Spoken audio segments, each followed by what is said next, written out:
একটা হাদিসে তিনি উম্মতকে ভাইও বলে সম্বোধন করেছে। কাশ আমি যদি আমার ভাইদেরকে দেখতে পেতাম। সাহাবীরা বলছেন, আমরা কি আপনার ভাই নই? নবীজি বলছেন, না তোমরা না, তোমরা আমার সাহাবী। আমার ভাই তারা যারা আমার পরে আসবে, তোমাদের পরে আসবে, আমাকে না দেখেই ঈমান নিয়ে আসবে ইনশাআল্লাহ। এখানে কি আপন ভাই বোঝানো হচ্ছে? সেটা বোঝানো হচ্ছে না। এখানে বোঝানো হচ্ছে কাছের, আমার আত্মার সাথে সম্পর্ক ওদের। আমাকে না দেখেই তারা আমার প্রতি বিশ্বাস করবে ইনশাআল্লাহ। করবে কি না? আমরা কি দেখেছি নবীকে? এই মহান ব্যক্তিত্ব জীবনের শেষের দিকে আমাদেরকে নসিহত করেছেন, আসসালাত আসসালাত, নামাজ ধরে রাখো, নামাজ ধরে রাখো।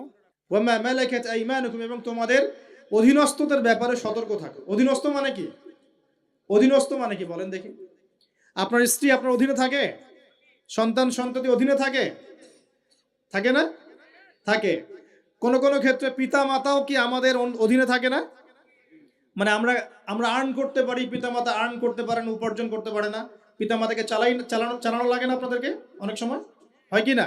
অধীনস্থ মানে আপনার আন্ডারে যে মানুষরা আছে, এই মানুষদের ব্যাপারে, তাদের হকের ব্যাপারে সতর্ক থাকবে। কে বলেছেন এটা?